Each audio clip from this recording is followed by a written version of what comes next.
नहीं देता हूं, मैं दोष नहीं देता हूं, आप में से ज्यादातर कर जिल्हाधिकारी आम्ही सारे लोक वारंवार सांगतोय एसआर सुरू झालाय।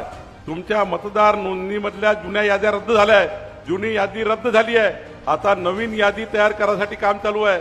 ही यादी तयार झाल्यानंतर पुढचे 20 वर्ष नवीन यादी तयार होणार नाही। या यादीमध्ये तुमचं नाव आलं नाही, तुम्ही हा विचार कराल मागच्या यादीत माझं नाव होतं, या यादीत तसं नाही आहे। जुनी यादी रद्द झाली आहे। आता आपल्याला कोणत्याही परिस्थितीत 17 ऑगस्ट पर्यंत आपलं नाव आहे की नाही चेक करून घ्यायचं आहे। ज्यांचं नाव नसेल त्यांचं नाव कधी येणार नाही। मग अन्नाची योजना बंद, रेशनची योजना बंद, साऱ्या योजना या बंद होणार आहे। कारण आधार कार्ड आणि मतदार कार्डला तुमची योजना जोडणार आहे।